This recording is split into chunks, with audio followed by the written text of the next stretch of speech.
You already know what time it is. Welcome back into the NFL with AJL, episode 65. We're live on a Tuesday. You couldn't have been anywhere else in the world, but you're right here tapped in with me on the show. Hope you guys have had a great week so far. Had an awesome Super Bowl weekend for yourself. I know I did myself as well watching that game. You guys were the instant reaction I did on Sunday with Bryson Carver, Carving It Up podcast, part of the Grid Network, for the instant reaction, of course, to the Super Bowl. Of course, before we get started tonight, y'all please make sure to like and share the stream wherever you may be watching. Subscribe on YouTube as well. Hit the bell on YouTube so you never miss a post. We're at 837 subs. We got about 160 to go before we're fully monetized by YouTube. Y'all please make sure to drop a super chat or a super thanks if you're watching on YouTube as well. Donates directly to the channel, or you can get at me on social media at the NFL with AJL. Hashtag the NFL with AJL if you're looking to support the show. Of course, the QR code there will give you every bit of social media and podcast content. If you can't find me, you're simply not looking hard enough. And our first official partnership deal with a good friend of mine at PrayStation Online. If y'all seen the hat right here, let me actually just turn around and grab it. Y'all make sure to check out PrayStation Online. If you're a fan of gaming, if you're a fan of the Lord, this is the exact brand you need to be with. Check out the logo. You can see it better right there in the lower third, but I'm a huge PlayStation fan myself. I'm a follower of Christ. I am a Christian, and when I saw this hat come out with this logo, I knew I had to get a partnership with the show. So y'all be sure to check them out on social media at PrayStation Online. Use code AJL at checkout. Be sure to ask the merchant what kind of benefit that gives you when you do go and purchase from them. Again, PrayStation, super dope again. Love gaming, love the Lord. Great collaboration here. The light's kind of blocking it out. Of course, the hat is way too small for my head, but we got to have it on the podcast backdrop.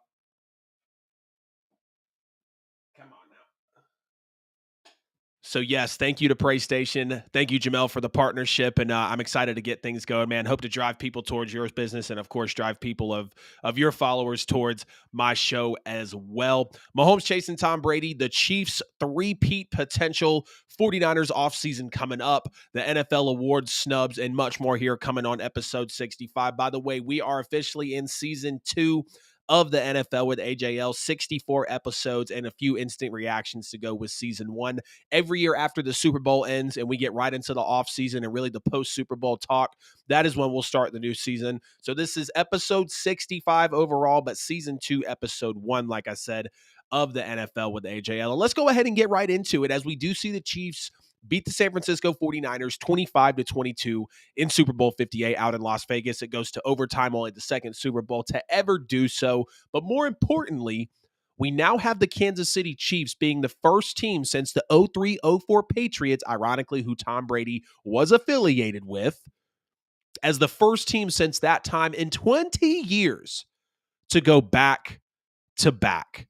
And when I was on season 1, when I came back out with the show about a year ago, I think we were the second or third podcast, maybe fourth podcast into the release. And I said, look, what do the Chiefs have to do to go back to back? And I said, go get a number 1 receiver, which they kind of did, but really didn't. The defense got better. Steve Spagnuolo showed them that they can be a top young elite defense in this league. And here we are now. The Kansas City Chiefs have two-peated, and we're going to go ahead and follow right up with the question of, can the Chiefs three-peat? Can the Kansas City Chiefs be the first team in NFL history to win 3 Super Bowls in a row? Because every team that's two-peated, again, which has not happened in 20 years, they've never made a third straight Super Bowl to be able to compete for that three-peat. I believe the Kansas City Chiefs can do it, and here's exactly how they'll be able to. We got to give a shout out to Brett Veach. He has been an absolutely amazing part of this Kansas City Chiefs front offense, the drafting, the developing that he and this staff do very, very well. They've picked up 12 starters in the past 3 drafts, including remaking that offensive line. Remember when they go and draft Creed Humphrey, maybe even going back a few more drafts, because we know the Super Bowl that was in the 2020 year. Patrick Mahomes is running for over 500 yards behind the line because he doesn't have an offensive line with Eric Fisher being injured. I can't remember the other lineman's name for some reason, but we see Brett Veach go into the draft and rebuild the offensive line. Notably, of those 12 starters that they've drafted in the last 3 years, you got Rashee Rice, again, Creed Humphrey, George Karlaftis, Nick Bolton, Trent McDuffie, Leo Chanel, Isaiah Pacheco. A lot of these guys are now Super Bowl champs or two-time Super Bowl champions if you're in the shoes of Isaiah Pacheco. And I believe, I can't remember if Karlaftis was drafted this year or last year, but of course I know he's a recent newcomer, a young, great player for this defense. You even look in free agency, you got Drew Tranquill that was brought in. You got Mike Edwards that was brought in. You got Jawan Taylor that was brought in. Charles Omenihu, who as well was mixed in between the draft and free agency also. When you're able, with, mind you, the largest cap hit for a quarterback in NFL history, 17.2%. Mahomes being the first quarterback to win with the largest cap hit on a team, biggest cap hit ever. They're able to bring in this type of talent. Now, yes, they're cheap right now, and they're going to have to pay them down the road. But if there's any sort of, bit of success for the Chiefs being able to three-peat in this league, you got to keep drafting. You got to keep developing well. And of course, they got to go get a number one wide receiver. Now, I understand after Tyreek Hill has left, Patrick Mahomes won an MVP. Patrick Mahomes won 2 Super Bowls and 2 Super Bowl MVPs. Travis Kelce still looked amazing, although we did see him, miss the first part of the first game of the season. And we see him not go for the 1,000 yards. We see him sit out a couple of games because he does have to get right with that injury. He is getting older. But Rashee Rice wasn't, necessarily the big-time number one receiver, and we're spoiled on the Tyreek Hills of the world, right? We see the Devontae Adams and the Justin Jeffersons, the superstar wide receivers, and especially the wide receiver ones that are with these other teams. And maybe Patrick Mahomes didn't need that. Maybe Andy Reid didn't need that. Oh, wait, clearly they didn't, because they won back-to-back Super Bowls since moving off a now $30 million receiver a year, $120 million over 4 years for Tyreek Hill. Rashee Rice was solid. MVS was solid. But if you're talking about securing that three-peat, you have to go get a number one wide receiver. T. Higgins is going to be a free agent. Tyler Boyd is going to be a free agent. Mike Evans would be my favorite signing here for the Chiefs. He's going to be a free agent. Calvin Ridley out of Jacksonville. OBJ from the Ravens. I could see OBJ and Calvin Ridley returning respectfully to the Ravens and the Jaguars. But to me, it's either Mike Evans or T. Higgins, if we're talking about realistic opportunities to be this wide receiver one for the for the Chiefs to be able to go and grab them. I would like a Calvin Ridley. I would like an OBJ as well. And yes, they're more on the younger side, but Mike Evans is Mike Evans. He's arguably the best deep threat receiver in the league, or one of the best, and at least an amazing jump ball receiver next to Tyreek Hill. Tyreek being that deep threat that I was aforementioning, and Mike Evans being the huge stature that he is, he's always going to be able to go up for a jump ball in a double team, and more times than not, come down with that catch.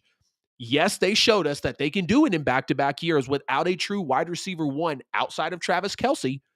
But to really solidify that three-peat, they got to go get a number one wide receiver. I don't know if that's in the draft. It feels like it's more often than not in free agency. We know they're going to pick last in the first round this year, if my memory does serve me correctly, of course, because they have won the Super Bowl. But the Chiefs have to make a wide receiver move to solidify this three-peat. And just keep building on the defense as well. These guys are young. These guys are elite. They're ran by Steve Spagnuolo, who was just learning today. Spagnuolo was the defensive coordinator for the Giants when they beat Tom Brady in the Super Bowl next to Tom Coughlin. So Spagnuolo's been in this NFL, prowess in this era, earning this respect for a while now.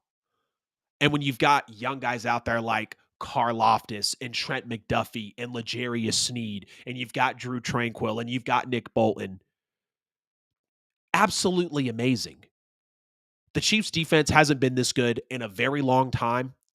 And yes, it got good year over year as Spagnuolo's been here, but the defense was really a pivotal cornerstone part of the success to the team this year. The Chiefs and the Niners, I think respectfully, were the second and third best defense in the NFL in terms of points per game. The first was the Ravens. So the last 2 games of the year, the Chiefs defense was put to the test against elite offenses both times, and their offense was put to test against elite defenses both times. And they came out and they won them back to back. It's very simple to know what they have to do. Keep that defense young, keep it elite, keep Spags in place, go get a number one wide receiver, and continue to draft and develop well. 12 starters in the past 3 drafts. Not a lot of NFL teams can say that. They just can't. But Who is realistically going to stop the Kansas City Chiefs from three-peating? I've got 6 realistic teams here. I'd like to say probably only 2 are realistic just based off what we've seen in recent memory, maybe 4. But I've got the Bills, the Ravens, the Bengals, the Cowboys, the Niners, the Lions. The Lions, because I know they have the firepower. Now, Dan Campbell does need to get a little more acclimated with his aggressive play calling in the NFC Championship and in playoff games and in late game situations, but they've got the talent. Now, will Jared Goff be enough to beat Patrick Mahomes in a Super Bowl? I'm not necessarily sure of that. We saw Goff beat him in maybe the greatest regular season game ever. We also saw Goff fall short in a Super Bowl when he was with Sean McVay. The San Francisco 49ers, who they just played. And we're going to talk about them in the next segment. You ask the question of how much better can San Francisco really get? Because they're loaded everywhere. Offensively, defensively, the quarterback position is solid. No, it's not great. We saw that in the Super Bowl. The trenches on both sides, the superstar power that the Niners present, I think it's a no-brainer that they could be a team to come in and stop them. Kyle Shanahan's going to have to get over the hump. He's going to have to coach better situationally. The Dallas Cowboys, and I know I'm not trying to troll, I'm not trying to be funny here. We know what the Cowboys have on the roster. And in a serious but also kind of funny way, because I know the haters are out there. I'm a little bit of a hater included because we know what they do to us every year. Look at the playoffs against the Packers. They've got the roster to be able to do it, but they also don't have the roster to be able to do it because of how they've played in recent playoffs and how they've played down the stretch. They've got the firepower, but do they have the coaching? Do they have the quarterback? That is left to be determined. But if you're talking about bringing the pieces to the table, because we've seen teams this year with Mahomes get him off his spot, get him off his rocker. 27 touchdowns, 14 picks for a guy this year. I still believe he could have won the MVP. I still believe he should have been in the MVP conversation. And with what the Cowboys have at their disposal, especially defensively. Now, I know Dan Quinn's out of there. It could be something to be reckoned with. The top 3 teams that I feel like could really derail the Chiefs three-peat, the Bengals. They are one of Patrick Mahomes' sole postseason losses. 2 to Brady, 1 to Joe Burrow. The Bengals could stop the Chiefs from their three-peat because Joe Burrow can go toe-to-toe with Patrick Mahomes. Those rosters can go toe-to-toe with each other. Now, I'm not going to say that Zach Taylor is going to hold a candle to Andy Reid's coaching, but it's very possible. It is very possible that the Bengals could stop them because we've seen them stop them on the way to a Super Bowl before. And if it isn't for 2 quarterbacks named Tom Brady and Joe Burrow, the Chiefs have 6 Super Bowl appearances. Now, obviously, we have to put things in realistic perspective, and you're going to have to lose over time. Not everything's going to be perfect in this league. That's what separates the good ones from the great ones. But the Bengals have a case to do it. The Baltimore Ravens, who they just played in the AFC Championship. Lamar Jackson is still electric as ever. I do believe he can learn to still grow on being a pure pocket passer and really buckling down in those tight game moments, specifically in the playoffs when he needs to. But they've got the defense. I believe Harbaugh could go toe-to-toe with Andy Reid because the AFC Championship, the score was tight, but we know that the Chiefs played better than the Ravens and outplayed them in more spots than they didn't. And that's okay. But the Ravens also came forward and had their fair share of plays as well. Still believe the Chiefs would be able to get through them, but the Ravens have a chance. And finally, the Buffalo Bills. Kind of the same as the Niners, maybe the AFC version of the Niners. When are they going to get over the hump? Maybe the same with the Ravens as well. When are they going to get over the hump? Josh Allen, Sean McDermott. We understand the players that are on both sides of the ball for the Buffalo Bills. But Buffalo has to play better situationally against the Chiefs as well. We saw them lose to the Chiefs in the divisional. I had Buffalo winning. And that is why you don't bet against Patrick Mahomes. Because even when he's an underdog, he's not really an underdog. It might be 85 to 90% of the game where he's struggling to get things going and doing what he actually needs to do. But it's just like I said in the Super Bowl. This feels like another game to where the Chiefs are going to struggle to put simple things together. They're going to have a few good plays here and there, but when it really comes down to it, third down, fourth down, red zone, fourth quarter, overtime, they are always delivering. And that's what makes them Kansas City. And that is what these 6 teams more often than not can't do, which is why it's going to be hard for them to stop Kansas City. But I guess if I had to rank these top 3 teams that could really stop them, Bengals 1. I'll probably go Ravens 2, Bills 3. No, take that back. Bengals 1, Ravens 2, Niners 3. I'll probably go Bills 4, Cowboys 5, Lions 6. And at the end of the day, we know that this Kansas City Chiefs team is now the new dynasty. I mean, that's what they are. There is no Bruns. What's up, man? Megan, what's up? Good to have y'all in the chat. Thank y'all for popping into episode 65 tonight.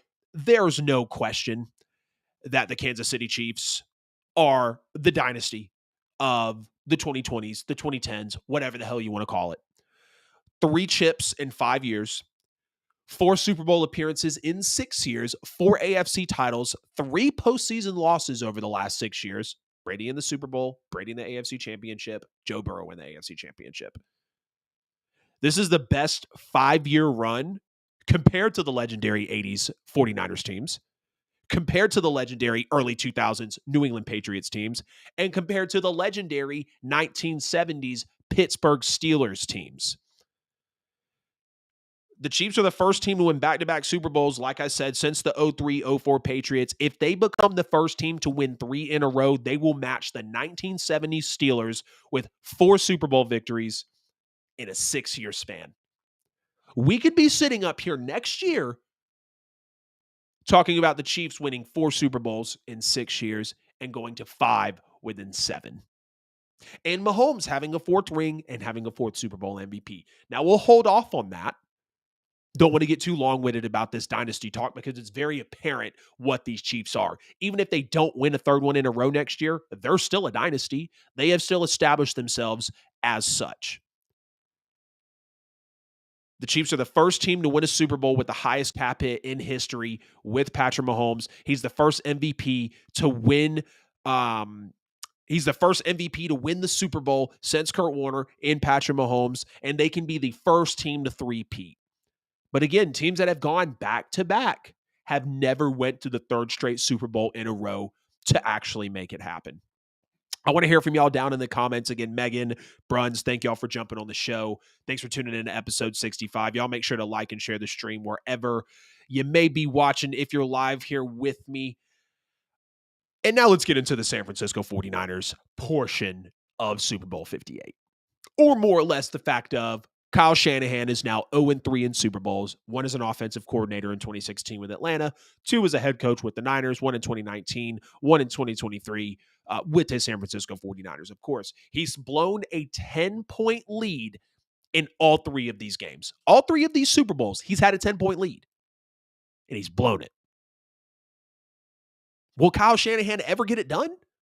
I mean, really, how stacked and elite and well-rounded and balanced can your roster be, your front office, your coaching staff, to where every defensive coordinator goes on and feels like they're a good head coach? Say bye to Steve Wilkes this year. How much better can you really be in order for them to get it done? I definitely believe they can get it done, especially with, asking the question straightforward of Kyle Shanahan. He just gets conservative in the wrong spots. He can't make the right situational decisions in all 3 Super Bowls. We saw in 2016 with the Atlanta Falcons. They didn't run the ball enough with a 25-point lead, especially going into that 4th quarter. It's 28-9. 2019 49ers, too conservative with a 10-point lead. We saw that. The world didn't know who Mahomes was yet. That was his first Super Bowl. That was his first Super Bowl MVP. That's when he had the prayer heave to Tyreek Hill. He was too conservative in that game with a 10-point lead. And then this year, 2023 Niners, not running the ball enough in the 3rd quarter with the lead. And I get it. Christian McCaffrey had 30 touches, 22 on the ground, 160 all-purpose yards and a touchdown. and he was your real offensive playmaker. He was your guy to get things going. But it's Patrick Mahomes we're talking about here. It's Patrick Mahomes that we are talking about here. Not any other quarterback. And that's why he's getting comparisons to Brady. Because if you're too conservative with him, if you don't situationally coach yourself to a win with Reed, if you're the opponent of Reed and Mahomes, and you don't situationally coach yourself to a win, you're going to watch them go down the field and you're going to watch them score a touchdown time and time and time again, especially when it matters. And now Kyle Shanahan has been, I guess, a victim on the bad receiving end of this twice, 2019 and 2023. And realistically, I don't know how much better you can get at head coach other than Kyle Shanahan. I mean, where are you going to go pick? All the positions are filled. Jim Harbaugh was hired. Mike McDonald was hired. Dave Canales was hired. Raheem Morris was hired. We saw Gerard Mayo. We saw all of the head coaches that bounced around, and not many of them were great. Best one by far was Jim Harbaugh. I thought the Mike McDonald hire was solid. Dan Quinn was okay. But how much better can you really get, especially with that last name being Shanahan, because we know the weight that it carries with the knowledge of football that runs in that family? How much better can you really get? But we see NFL teams, you're going to hit your head on the ceiling, and you're going to hit, and you're going to hit, and you're going to hit, and you're going to try to bump through. For Andy Reid, it was Patrick Mahomes. For the San Francisco 49ers, what is it? You already traded for Christian McCaffrey last year. You got Chase Young that came in this year and performed well. CMC, Offensive Player of the Year. Offensive Player of the Year type production since you brought him over in a trade. Sticking to the coaching in the front office, though, I don't know how you get much better. I don't. Show me a coach right now out there on the market that you would replace Kyle Shanahan with. Even if they're hired on a team. Of course, Andy Reid. Maybe he's the one. Him and maybe Harbaugh. Jim Harbaugh at that. And yeah, maybe you could pick a few other ones, but you're going to have to go dig through a coordinator. Passing game coordinator, offensive coordinator, defensive coordinator, whatever the case. And when you even start to look at the roster, how much better can San Francisco actually get? I think at the end of the day, you have to take a look at the quarterback position. And I'm not knocking Brock Purdy because for good stretches of the Super Bowl, he outplayed Patrick Mahomes. He did. Brock Purdy played a solid game. Did he miss some of those money down throws that he needed to make? Absolutely. They were 3 for 12 on third down in that game. They had the 1 4th down conversion. But they were even with the sacks. They were even with the turnovers. They were even with time of possession. They were even with the penalties. And no, that doesn't directly hone in on the quarterback position. But you've had arguably the best teams in the NFL with Jimmy Garoppolo and now Brock Purdy in back-to-back seasons. You've had a top 7 offense in points 4 of the last 5 years. You've had a top 8 defense in points 4 of the last 5 years. You've had a top-tier offensive line for the last 5 years. Sacks given up, pressure rate, success rate. Dynamic players everywhere. Debo, Kittle, Ayuk, Christian McCaffrey, Trent Williams, Chase Young, Eric Armstead, Nick Bosa. I mean, star-studded, all pros at that. Not just Pro Bowlers, not just guys who put up numbers, all pros. Voted by your peers and people around the league as the best in the position. Brandon Ayuk was one of those. Christian McCaffrey was one of those. Winning Offensive Player of the Year. Trent Williams was one of those. And again, they got Chase Young in a trade this year. Won the trade deadline possibly as slow and dead as it was. And last year, with a slow and dead trade line as well for the NFL, they go and get Christian McCaffrey. So it's not a matter of shortage of talent. But when you look at the quarterback position, he's not nearly as dynamic as all the other ones. And this is as dynamic as the other positions and players on the 49ers team. And this is where you start to ask the question of, did the Niners build their identity correctly, because the whole time with Shanahan there, game managing quarterback, Garoppolo. All right, we're going to take Brock Purdy, dead last pick in the draft. Nobody expected him to be what he is.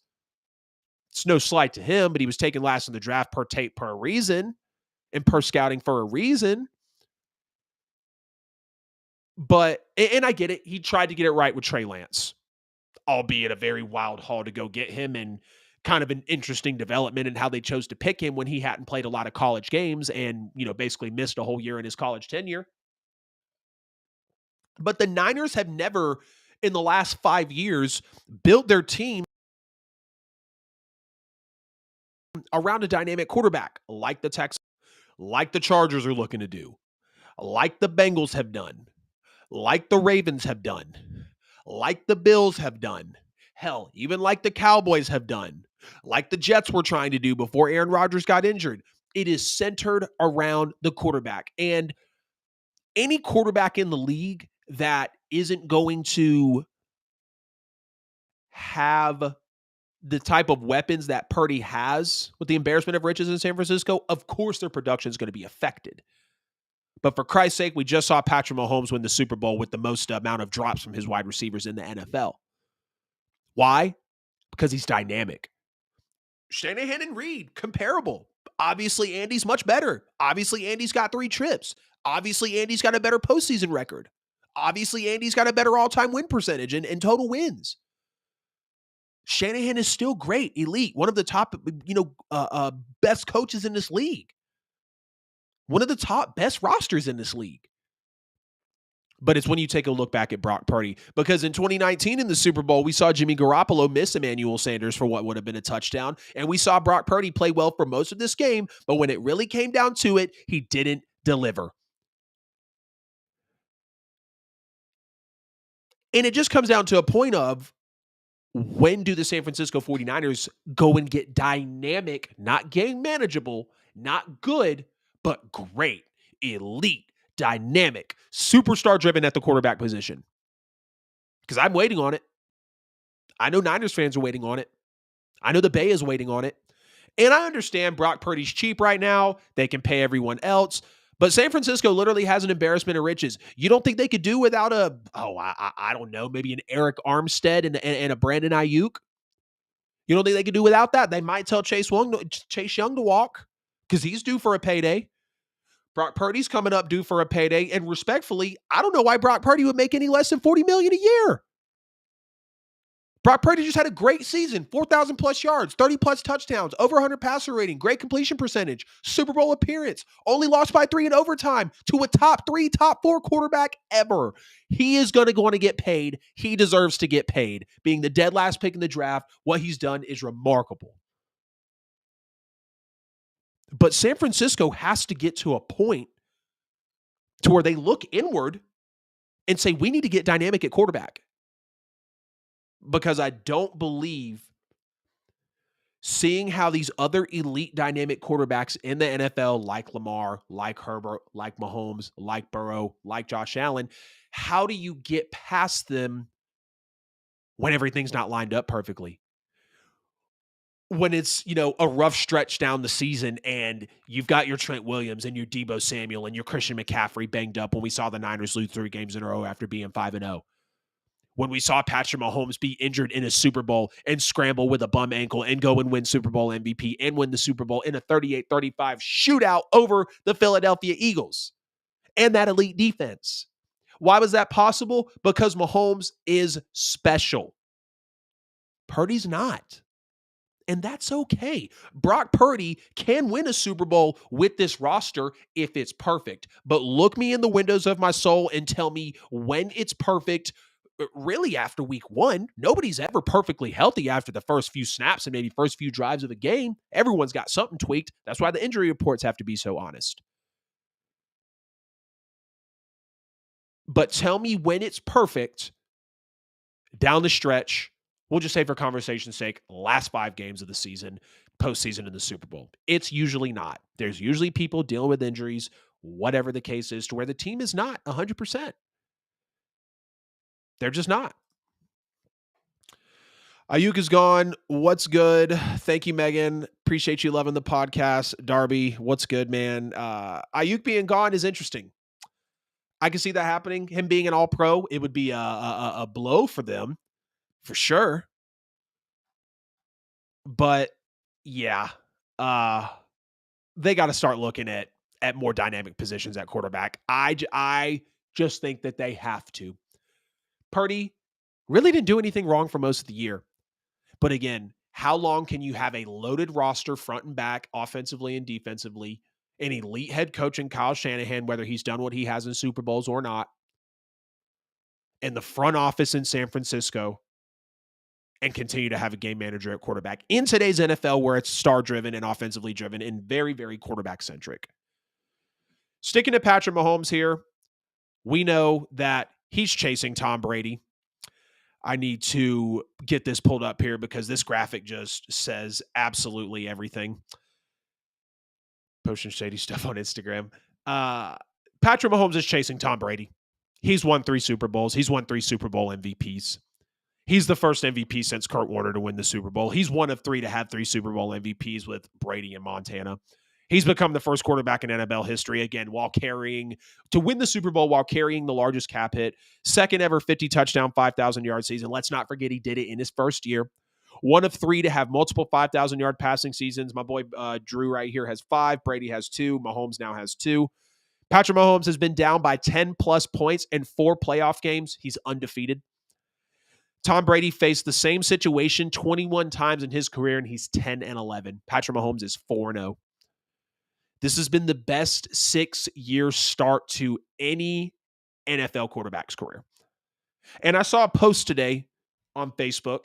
They took Patrick Mahomes' averages over the first 6 years, how often he's won a Super Bowl, if he played to age 45 like he did with Brady, or the same amount of seasons that Brady did. And I want y'all to take a look at this.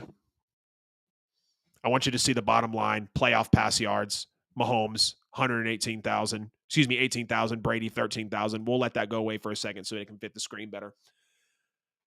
This is Patrick Mahomes' projected career if he plays as long as Brady and keeps up the pace that he does. He'll win 11 Super Bowls. He'll win 287 regular season games. He'll have 852 passing touchdowns. He'll have 111,000 regular season passing yards, 55 playoff wins, 150 playoff passing touchdowns, and I'm trying to see, how can we view it? There we go. And 18,000 playoff pass yards, surpassing Brady in all major categories. Wins, Super Bowl wins, by default Super Bowl MVPs, passing yards, passing touchdowns, playoff wins, playoff passing yards. Mahomes would have about 120,000 all-purpose, all-time passing yards. And I understand it's going to take some more time for Patrick Mahomes to catch up to Tom Brady. There's no doubt about that. There's still a lot of years left. People always talked about with Tiger Woods catching Jack Nicklaus with the way that Tiger Woods started off in his career. And unfortunately, we did see Tiger have some bumps in his career, have some bumps in his road to where he never made that debate really something of worthy topic because of how the back end of his career played out. And really after his hot start in the golfing world. And Patrick Mahomes is 28. A lot can happen in the next 17 years if he plays to 45. Hell, even if he plays to 38 or 40, a decade plus 2 years, a lot can happen. We don't know that Andy Reid's going to coach for that long, and more than likely not for that much longer. We don't know if Mahomes ever has an injury that's not going to really threaten his career. Obviously, prayers up if that ever happens, and I'm not trying to jinx him here. We don't know what the cap situation is going to look like with it, but we do have the right to sit here and soak up what Patrick Mahomes has done so far. These numbers right here speak for themselves. This is what Patrick Mahomes is possibly capable of, and it's not a shocker. 4 more Super Bowl wins than Brady. 36 more regular season wins than Brady. 36, yes. Over 200 more passing touchdowns than Brady. Almost 30,000 more passing yards. 20,000 more passing yards than Brady. 20 more playoff wins. and almost double the amount of playoff passing touchdowns and about 7,000 more playoff passing yards. That's possible. All that is absolutely possible with the pace that Patrick Mahomes is on right now. But let's give it some time. Let's pump the brakes some. There's no doubt, like I said, it's the best 6-year start we've ever seen to a quarterback. It is the best resume to go catch the GOAT of the NFL in Tom Brady. But it's going to take time. He's going to have to maneuver through these cap situations, these different head coaches, these different rosters, these different offensive players that he's going to have to trust year over year over year. And that's why we appreciated Brady so much, because he basically has 3 Hall of Fame careers in one. 2 rings, 3 rings, 2 rings. In his 20s, in his 30s, and in his late 30s to early 40s and mid 40s. That's why we tell people, that's why we know that Brady is so good, because of the longevity and the entire body of work. And we have to give Mahomes time to do that. But it doesn't mean that we can't have the conversation in a few years. Because if we're looking back, if we're in 2-3 years from now and Mahomes has won, maybe another 2 by the time he's 31 or 32 and he's got 5, that's a completely different conversation. A completely different conversation. But Patrick Mahomes will have to meet or pass all of Brady's numbers by 45, if not sooner, for me to personally consider him the GOAT, or at least tied with Brady for the GOAT. But again, like we did last year after Mahomes won the second Super Bowl with the second Super Bowl MVP and the MVP in the same year, let's rank Patrick Mahomes all time yet again. At number 1 is Brady. No question. We don't even need to say why. Number 2, Joe Montana. 4 Super Bowl rings. Very reputable with those San Francisco 49ers teams. But we know that Montana only has 2 Super Bowl MVPs. Mahomes has 3. At 3, you could easily put Patrick Mahomes. I'm going to give the respect to one of my favorite quarterbacks I've ever watched play, the Sheriff, Peyton Manning. We know he's got 2 Super Bowl wins. We know he's got 5 MVPs, which really makes me give this nod over him. We know that he's he is the smartest quarterback to ever play the game. He is the best play call changer and audibler at the line we've ever seen. Madden wasn't exaggerating when he would take 45 seconds to snap the ball after audibling 17 times. The entire body of work that Peyton Manning had, yes, we understand the defense carried him majorly in his last Super Bowl, and we know he got benched in that final year. But he's still one of 2 quarterbacks to win a Super Bowl with 2 different franchises and to win an MVP with 2 different franchises. Might be the only one to win an MVP with 2 different franchises. Y'all fact check me on that. Roast me in the comments like you always do when I get something wrong here on the show, because y'all have no mercy for me. So number 1, Brady. Number 2, Montana. Out of respect for his entire body of work, even though I know Mahomes blows past him with Super Bowl wins, Super Bowl MVPs, postseason record, I'm still going to leave Manning at 3. But number 4 is Patrick Mahomes. Patrick Mahomes was the 6th best quarterback of all time to me after winning the Super Bowl last year. He's jumped 2 spots, and now he's number 4. I'm putting him over Aikman. I'm putting him over Bradshaw. I'm putting him over Steve Young. This is the best 6-year start to a career we have ever seen. And it is undeniable. The clutchness, how elite he is, the decision-making in very crunch times of a football game. We are witnessing something that we might not ever see again. And we have to give that respect to Patrick Mahomes. We absolutely have to. He's chasing Tom Brady. It's crazy what he's been able to do so far, and I can't wait to see how Mahomes' career plays out as the years go on. This has been episode 65 of the NFL with AJL, season 2 kicking off tonight.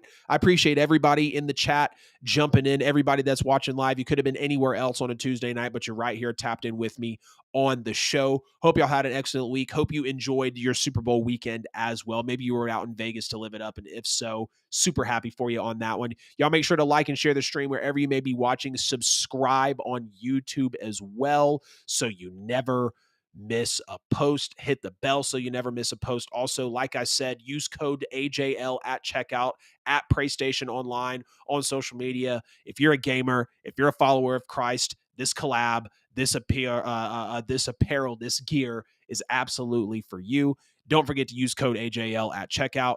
And as always, we're sponsored by Buy and Sell with AJL for all your worldwide professional real estate needs. Looking to buy a home, sell a home, or invest in real estate anywhere in the world, you need to contact these guys right here on social media. You can get at them on social with your email or drop your email down low in the comments to get on their exclusive real estate newsletter and or also get in on the AI that they've implemented into the business for their buyers, sellers, and investors, turning clients into family by prioritizing people over transactions. Y'all make sure to contact Buy and Sell with AJL. I've got a couple of gripes with the NFL awards. We know the NFL awards happened 5 days ago. Lamar Jackson was named MVP. CJ Stroud, Rookie of the Year. Will Anderson, Defensive Rookie of the Year. Christian McCaffrey, Offensive Player of the Year. That's fine. But I've got 3 awards that I've got some gripes and complaints. Myles Garrett winning Defensive Player of the Year. Myles Garrett winning Defensive Player of the Year feels like a little bit of moving away from some voter fatigue, because we could have had TJ Watt 3 of the last 4 years win Defensive Player of the Year. We know he got snubbed with Aaron Donald. He won it the year after that. He was injured in the following year where Bosa got it. And this year he was snubbed with Myles Garrett. So he could have followed in his brother's footsteps and won 3 of 4 Defensive Player of the Years. He's did something in NFL history that's never been done before. He's led the NFL in sacks 3 times in his career. No one's ever done that. Not a JJ, not a Lawrence Taylor, not any Aaron Donald, not any of these elite, legendary defensive players have done something that TJ Watt's done, and that's lead the NFL in sacks 3 times in his career. But I don't understand. J.J. Watt had 5 more sacks than Myles Garrett, 14 more pressures than Myles Garrett, 6 more quarterback hits, 6 more quarterback curries, 2 more tackles for losses, 26 more tackles, 15 more solo tackles, an interception to Myles Garrett's none, 7 forced fumbles, 7 forced fumbles, and I think 5 of those. No, it just says 7 forced fumbles. They're not necessarily sure how many were recovered, but he's got 2 more of him, 2 more forced fumbles there. He's got 5 more passes defended, and he's got 1 more touchdown. So we had more, all the categories, more sacks, pressures, quarterback hits, quarterback curries, tackles for loss, tackles, solo tackles, interceptions, fumbles, passes defended, touchdowns. We really could be sitting here talking about TJ Watt, Defensive Player of the Year, 2 of the last 4 if he won it this year, and if he hadn't got snubbed 3 of the last 4 when he got snubbed from Aaron Donald. TJ Watt is an elite, legendary company. We remember him not getting credited for the half a sack where he could have had the most sacks in a season, passing Michael Strahan's record. Apparently he tied it. That's cool. Still a thing within itself. You get to put your name right next to him in the record books. But you still ask the question of why TJ Watt did not win Defensive Player of the Year. To me, it's pretty clear-cut, pretty straightforward. The numbers speak for themselves, and I just think that TJ was a lot more of a dominant pass rusher and game record than Myles Garrett was. No slight to Myles Garrett. He's already in the 100-sack club, if not coming up on it very soon. He has had an amazing start to his career as well, just like we talked about with Mahomes. But I personally believe that because Myles Garrett was on a team that won more games, even though they went out in the same round of the playoffs, that is why they gave him the nod. I'd love to see the advanced stats that possibly support this. Joe Flacco winning Comeback Player of the Year. This is something that honestly befuddles the hell out of me. Joe Flacco has not had an NFL career. Realistically, a full-fledged season of tape since 2018 when Lamar Jackson took his job, when he threw for 2,465 yards, 12 touchdowns, 6 picks. Next year, he was with the Broncos. Next 3 years, he was with the Jets. This year, he was with the Browns. And I just don't understand how someone with 1,600 yards, 13 touchdowns, 8 interceptions, 60% completion is the Comeback Player of the Year. He only came in and played for 6 games. 13 touchdowns, 8 picks. He was turning the ball over. Yes. Was he slinging the ball around the yard? Absolutely. He threw for 300 plus yards in five of the 6 games he played in. 377, 374, 368, 309, 307, 232, 331 in terms of touchdowns in the games that he's played. But also 113, 212 in terms of the interceptions that he threw down the stretch, or really not even down the stretch, but in the 6 games that he played. I'm not sliding Joe Flacco at all. I love when I can see guys get another opportunity like Joe Flacco, like a Geno Smith, like a Baker Mayfield, who I'm about to make the case for, that should have won Comeback Player of the Year.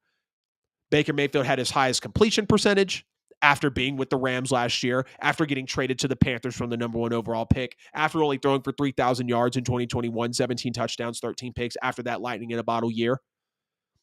He had a career high in completion percentage at 64%, a career high in passing yards at 4,044, a career high in touchdowns at 28, and one of his lowest interception totals of the year with 10, with a 94.6 passer rating. He won the division, albeit being the NFC South, and he won a playoff game against the Philadelphia Eagles, who were the runner-up in last year's Super Bowl, albeit the Eagles not being very solid in the back half of the year, under a Dave Canales, who was a first-year offensive coordinator, under a defensive-minded head coach in Todd Bowles.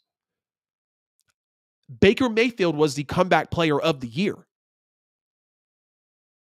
Of course, people think Damar Hamlin should have won. I've already given my piece on why I don't think Damar Hamlin should have won. It's amazing that he came back from what he came back from, but he wasn't making an impact on the field. And that's what this award is for. It's not for the best story, it's for the best impact. And I get it. Joe Flacco came in, 4th quarterback of the year to start. I get all that. But he wasn't comeback player because he was still turning the ball over at a clip that he shouldn't have. Baker Mayfield played better football all year and had career highs in everything. And just because Joe Flacco comes back and throws for 300 yards in 5 of 6 games that he plays for, again, only 6 games, blown out 45-10 in the playoffs by the Texans, that's your comeback player of the year? Didn't agree with that. Didn't agree with that at all. And another egregious snub to me as well is DeMeco Ryans not being coach of the year. It was Kevin Stefanski. And the claim for Stefanski was the fact that he won 12 games, got into the playoffs with 4 quarterbacks in the year as his starter. And I can get that. I can appreciate that. I respect it. Stefanski's won coach of the year before, so we know he's capable of taking a Browns team to the playoffs with a lightning in a bottle Baker Mayfield, like I just talked about. That was when Stefanski won it, was when Baker caught that lightning in a bottle. And they beat the Steelers. Chad anything as possible had to come in for the Chiefs and make a throw to Tyreek Hill to send the game away and to keep the Browns out of the AFC Championship. Remember, that was a historic Cinderella season type of run that we saw with the Browns. But DeMeco Ryans is the first rookie head coach to win a division with a rookie quarterback, and they won 10 games and they won a playoff game. So it's not even a debate. It doesn't even feel like it's up for discussion. Is what Stefanski did impressive? Yes, but he's won coach of the year before for a reason. He had a way better roster than the Texans did. The Texans had, a comparable roster for sure. No doubt. But the Texans literally won 3 games last year. They were 3-13-1 and took the 2nd and 3rd players in the draft who respectfully won Offensive Rookie and Defensive Rookie of the Year. He won a division. He won a playoff game. He won 10 games. He tripled the wins. But that's not your coach of the year? Whatever, NFL. Hands off for me. Those are the only 3 awards that I had some gripes and complaints with. I just really didn't understand how those 3 guys could roll it out. Everything else I was fine with. I totally agreed. MVP, Offensive Player of the Year, the Rookies of the Year, all of that. I was cool with it. But I had to address these 3 because I really just could not believe that these guys actually came out with these awards over the other gentlemen that I just made a case for. We know that Cliff Kingsbury was hired by the Washington Commanders, strangely enough, as their offensive coordinator. And now we've seen some rumors circulating that the Washington Commanders, who have the number 2 overall pick in the draft this year, could actually move up to 1 and take Caleb Williams. Now, the Bears have already come out and said they would need a historic haul to send Caleb Williams, or basically Caleb Williams, to send that number 1 pick out. And apparently the Commanders are willing to deal it. It'll probably take 2-3 first rounders, a couple seconds. Of course, you would switch picks from 1 to 2 if you're the Bears, and from 2 to 1 if you're the Commanders. And, Cliff Kingsbury was just at USC. I don't understand how a guy of Kingsbury's stature can continue to underperform on big stages and have so much hype and credibility thrown his way. Oh, he had the tutelage with Patrick Mahomes. Oh, he was tied to Caleb Williams. Kind of funny that both of those guys are being compared. But Kingsbury was a failure at the NFL level. I'm sorry, but he was, at least as a head coach. So how is he getting this sort of ties to Caleb Williams? I get it. He was just at USC. I get that. But it doesn't make any sense to me how a guy not performing to the standard of what he should be, especially given his position and the teams that he's with and the players that are around him, and gets this type of hype. The NFL doesn't cease to amaze me at times either. It really doesn't. But again, the Bears would have to take a historic offer to move off of the number 1 overall pick, because the Bears are more likely than not drafting Caleb Williams at number 1 overall. The Commanders will apparently approach the Bears about their first overall pick. And, Magic Johnson came out, new ownership here for the Washington Commanders, of course, and he told new offensive coordinator Cliff Kingsbury that they'd, quote, do as much as we possibly can to get the quarterback that you want. He was a senior analyst at USC, which, of course, Caleb Williams was there as well. Cliff also has a track record of accepting jobs to places where he knows either his preferred choice at quarterback is already in place, or that team has a high likelihood of obtaining that player. That's why he took the Cardinals job in 2019, and they eventually selected Kyler Murray. At the time, the Cardinals owned the first overall pick.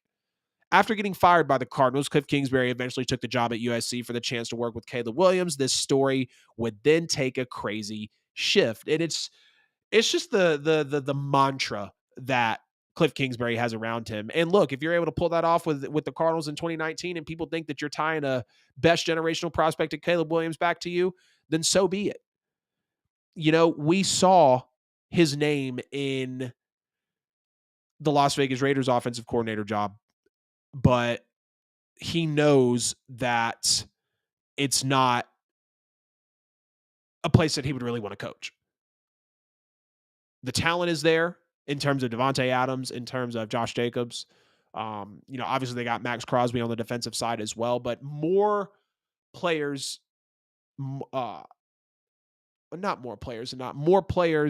than actually do are not very talented over there with Las Vegas. In talking to Washington, the sense I got is that they're not inclined to give up whatever it's going to take to get up to number 1, for the exact reason that Carolina did go up last year. They see what it's like. I'll be surprised if Washington trades up to number 1. That's what Adam Schefter said. The Bears got a historic offer last year, of course, when they had the Carolina Panthers trade up and give them all the assets for Bryce Young. But a real question of, what would Caleb Williams to the Washington Commanders actually do for this franchise? Well, it would give them an offensive presence for sure, because as I previously said on one of the recent shows, the Commanders have not had a top 15 offense in terms of yards or points per game since 2017, when Kirk Cousins was their quarterback, and he was for the 4th straight year after replacing RG3, who was going into his 3rd year. They haven't had a top 10 offense since a couple of years before that, in 2015, when it was the 2nd year that Kirk Cousins had been taken over for Robert Griffin III. Of course, you go into 2016, they were 12th in yards. They were 12th in points, 3rd in yards. But after that, nothing outside of the top, nothing above the top 15. It's all been 16th and below, including even what was it? 2019, they were 32nd in points, 31st in yards when they had Case Keenum at the helm. So the offense has not been good. And that's no question, right? Caleb Williams coming in, he would give them that offensive presence. He would give them that franchise quarterback, that cornerstone of their offense type of vibe, because we know the comparisons that Caleb Williams is getting to other players, and especially to Patrick Mahomes. We understand that he's one of the best generational prospects since a Andrew Luck, since a Trevor Lawrence, since a Kyler Murray, since even a potential Baker Mayfield. He has got that type of hype around him. I didn't want to ruin y'all's ears with that, but man, I had to clear that out. That was that was rough. If y'all are watching, you know what I'm talking about. But this would just do a lot for Washington. The offensive presence is something that they desperately need, because this has been a defensively driven team for some time now, even though last year they were 32nd in points, 32nd in yards. The year before they were 7th in points, 3rd in yards. 2 years before they were 4th in points, 2nd in yards. So we know they are more strong on the defensive side of the ball than they are on the offensive side of the ball. And bringing in Caleb Williams would change everything. You get a franchise quarterback. You get a guy who can come in and create on all levels. You get a guy who is going to remake that offensive position. And you get your best quarterback since RG3 probably, when they took RG3 number 1 overall back in 2012. When RG3 played 2 successful seasons, and then his knee was horribly injured. And, he was really mishandled by the, respectfully, Redskins at that point. He shouldn't have even been out on that field in that playoff game against the Packers, but things happen. And RG3, unfortunately, was never, ever, ever the same. Caleb Williams would be the best quarterback since RG3 for the Washington Commanders. And that's not necessarily saying much, because when you go back and you look at, okay, you've got Kirk Cousins, Alex Smith, Case Keenum, Taylor Heineke, Sam Howell. That's what you've been putting up with. To rebound with a Caleb Williams would be everything. I don't know if I'm here to say that I'm tying Cliff Kingsbury directly to the Caleb Williams sweepstakes, but when did Washington actually last have a superstar who made this franchise good or exciting? I mean, yes, there was RG3. There was a little stint of when Donovan McNabb came over. You had a Deshaun Jackson. There was a Pierre Garçon. There was an Alfred Morris. There were some of those guys that were over here. There was a Roy Haleu. We remember when him and Robert Griffin III were, kind of collaborating. We remember Clinton Portis. I mean, but before that, what are we looking at? What are we really doing here in terms of superstar power? Of course, there's been Santana Moss. But I mean, since 2010, when Santana Moss left, yeah, you had a couple years of RG3. Okay, there's Terry McLaurin as well, a little bit of Brian Robinson, but no elite, head-turning, team-changing, offensive prevailing superstar. And that's what the Washington Commanders need, honestly. That is what they need in order to get this team back where it needs to go. Because, again, we are in an offensively driven league. We are in a league where you have to have offensive prowess. You have to have offensive players. And moving up to 1, getting Caleb Williams, getting that franchise quarterback, getting that cornerstone of an offense would really, really change things up for this team here. That was episode 65 of the NFL with AJL, kicking off season 2 here on the podcast. I appreciate everybody for jumping into the show tonight. Y'all please make sure to like and share the stream wherever you may be watching on Facebook, YouTube, Twitter, or Twitch. Hit the like button. Hit the bell, please, so you never miss a post. Subscribe as well on YouTube. We need about 160 subs to get fully monetized on this platform, and then the possibilities are going to be endless. Please make sure to drop a super chat or a super thanks if you would like to donate directly to the podcast, or get at me on social media at the NFL with AJL, hashtag the NFL with AJL. If you can't find me, you're simply not looking hard enough. The QR code there in the corner of the screen is every bit of your social media and podcast content here from the show. Of course, like I mentioned, when we kick the show off, I want to give thanks to Jamel over at PrayStation, Pray Station online. Get at them on social media. If you're a gamer, if you're a follower of Christ, if you love dope outfits, this is 100% the collab and the brand for you. He blessed me with a PrayStation hat here on the show. As you can see, the hands look really awesome. The PrayStation is actually right there. We can just see a bit of the light kind of holding it off. Let's see if it'll focus up for us. Very, very nice hat. Very sweet apparel. Use code AJL at checkout to make sure you get your PrayStation gear. Again, like and subscribe before we get out of the show tonight. This was episode 65, season 2 kicking off. We'll be back on Friday with episode 66 of the NFL with AJL. Until then, I love y'all. I need y'all, and I will see y'all in the next podcast.